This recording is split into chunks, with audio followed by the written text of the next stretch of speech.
This is a Vide Canvass podcast. This is a short tutorial on solving the problem of insufficient follow-up long after the sale. Most would agree that long-range follow-up is necessary to generate more referrals. It goes without saying that every business would enjoy getting more referrals.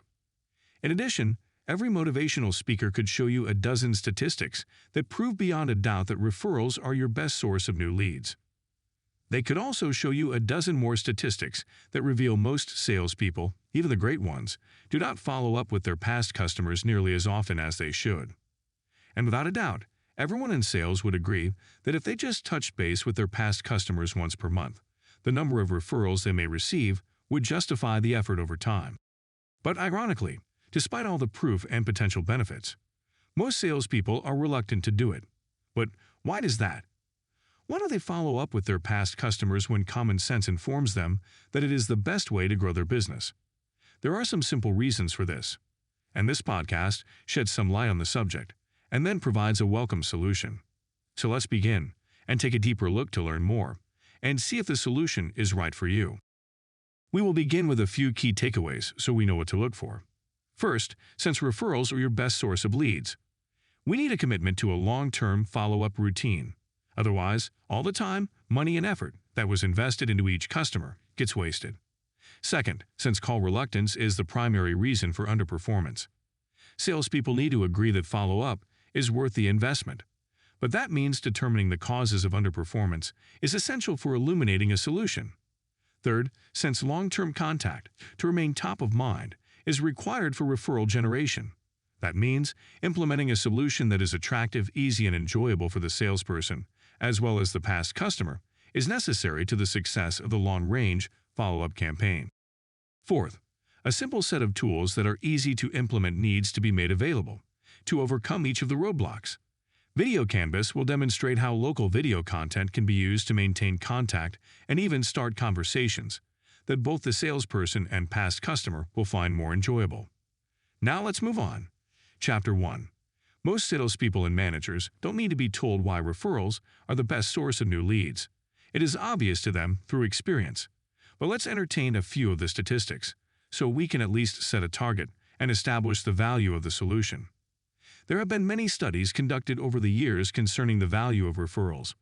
For our purposes, we will generalize the results without citations because the availability of statistical proof online is very easy to research for yourself. First, most companies use email campaigns to generate referrals after the sale as they should. Most sales organizations employ some kind of drip email campaign to stay in touch with their past customers. The reason for this is because email has been shown to be one of the most powerful sales tools for any business. Some studies have shown email campaigns can offer a 44% return on investment. With such a good return, it is no wonder there is a lot of competition in the email box. Some statistics show the average person receives 147 emails every day. The competition for attention through the inbox is more fierce than ever. Sales teams need a way to win this challenge if they want to enjoy the benefits of email marketing. The solution is to offer email content that is relevant and attractive to the current interests of your past customers.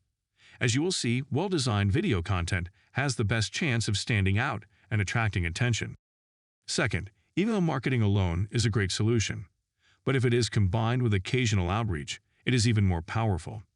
Some companies are successful at getting their email newsletters opened after the sale, but others struggle to remain relevant. If someone does not open the email, nothing happens, and the benefit is lost. So once again, we are back to the time-consuming task of following up with our past customers. But in our modern world, there are really no excuses because there are so many ways to follow up. You can call on the phone. You can send a text message. You can even send a message directly to their voicemail without ringing the phone. Text messages even offer an audio message function that is just like a voicemail. And social media offers instant messaging. But with all of these tools, why do statistics show that most salespeople still fail to follow up with their past customers as often as they should? Here is what the scientific research revealed. In their book, The Psychology of Call Reluctance, George Dudley and Shannon Goodson reveal statistics that give us the insights needed to develop a solution. Call reluctance is the elephant in the room, but there are many reasons for it, and it is not so simple. However, if we don't look at it head-on and accept it for what it is, we will fail to do anything productive about it. So let's take an honest look at the modern profession of sales outreach and the roadblocks that impede a sustainable long-term follow-up routine. First, salespeople tend to lack clarity and confidence in their offer, so they harbor some doubt about how to handle issues when they arise. As a result, they are afraid of revealing a customer's potential dissatisfaction, for fear that it will further erode their confidence in their unique value proposition. So they would rather bury their head in the sand and not follow up, believing that what they don't know can't hurt them. Second, along the same line, many salespeople are afraid of opening a can of worms after the sale, and more experienced salespeople tend to suffer from this more than rookies. That is because they tend to call their past customers and ask them if everything is going okay. The problem with this approach is that it tends to invite their customer to think of anything that might be wrong. Sometimes they think of something just because they were asked. This usually means the salesperson now has another task to complete to keep their past customer happy.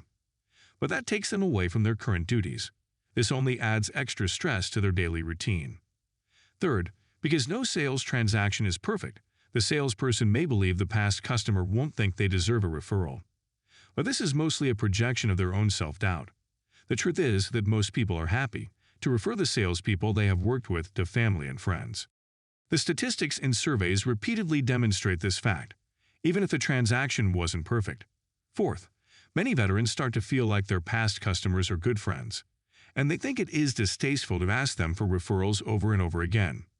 But once again, this is mostly a projection. Most people don't need to be directly asked for a referral, because it is implied in the friendship. But to ignore the task of follow-up prevents the reinforcement of brand advocacy, so necessary to generating referrals. In fact, most people start to feel that maybe you no longer need their business because you are too busy for them and their friends. They may think you no longer care about them, so they just forget about it. Fifth, many salespeople are exhausted at the end of the day and don't have the emotional reserves to get on the phone and touch base with past customers. It takes a degree of emotional energy to be sincerely interested in your past customers' lives. So follow-up calls tend to fall back to sounding like you are just calling to get a referral, which feels disingenuous to them. Since salespeople are experts at sensing emotions in others, they can sense when their past customers are a little put off. It just feels awkward, so they procrastinate, and the next thing you know, months or even years have gone by. And then they feel out of touch, further reinforcing their reluctance to call them back. 6. Most salespeople are hot on the hunt for new deals. They have money to be made, and they are competing to be as productive as they can. So they don't want to invest time in activities that delay gratification. They want to close deals right now, and this is understandable. With the many pressures in the marketplace, the need to focus on priorities is always paramount. And sadly, following up with past customers tends to get relegated to a low-priority task.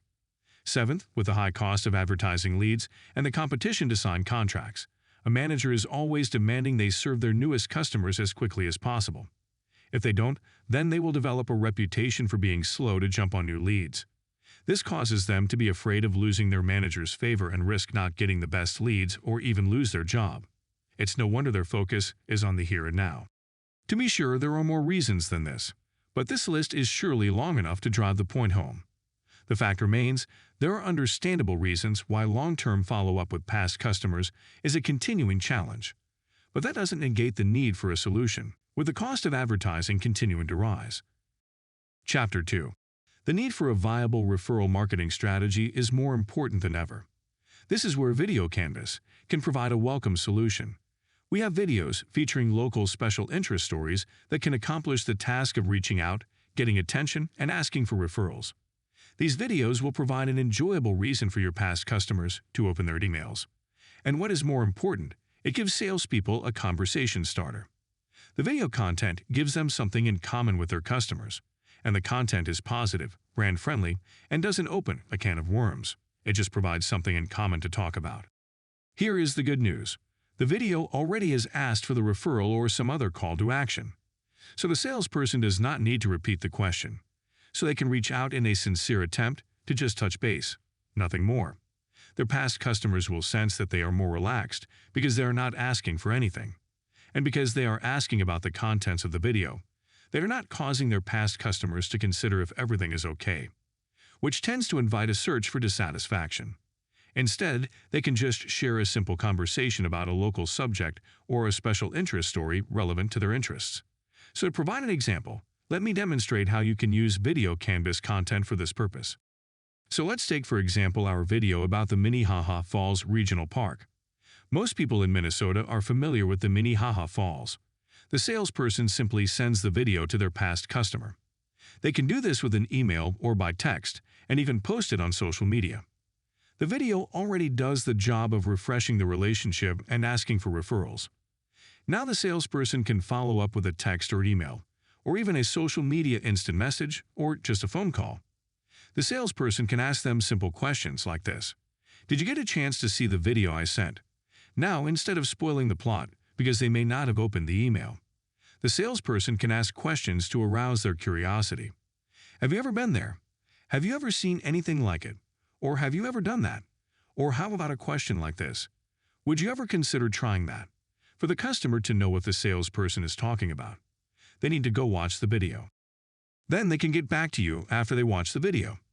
So all the focus of the conversation is away from a transactional sales call to just a friendly conversation about a shared interest. Your past customers will welcome the video because it is not transactional, and it pays them for their attention with local information. Maybe they learned something they did not know. Plus, it adds the bonus of portraying the salesperson as a local information resource. It will remove all the stress from the interaction, and it will just make it a friendly exchange of entertaining video content. And finally, they can always ask if they thought it was a good video. Since the salesperson did not create the video, their ego is not on the line, and they don't have to worry about criticism. If they didn't care for the video, no worries. They can then ask what kind of local Minnesota videos they would prefer to see.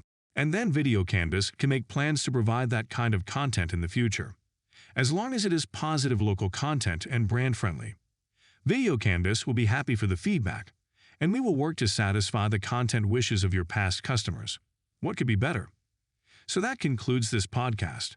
Now you know there is a friendlier way to ask for referrals that both your salespeople and your past customers will love. To learn more, just go to videocanvass.com. Take some time to watch the videos, and then get in touch. We will customize your videos with your unique brand, so you can be off to the races. And in time, you will enjoy the benefits of an easier and cost-effective way to stay top of mind and maintain contact with your past customers. It is easy to get in touch. Vide Canvass is located right here in Minnetrista, Minnesota, so your questions can be easily answered by someone who is intimately familiar with your hometown. And if you are a member of a sales team, be sure to share this with them too. Vide Canvass has a special offer for sales teams. You can collectively brand the video and distribute the cost between team members, although you sacrifice the personal touch of an individually branded video. This approach spreads the cost so that this investment becomes too good to pass up. Let us know what you think. Go to videocanvass.com to learn more, and notice the word canvas has 2 S's, as in canvassing a neighborhood for new business. So once again, that is videocanvass.com. If you have any questions, just be sure to reach out. Thank you for listening. Let's talk soon.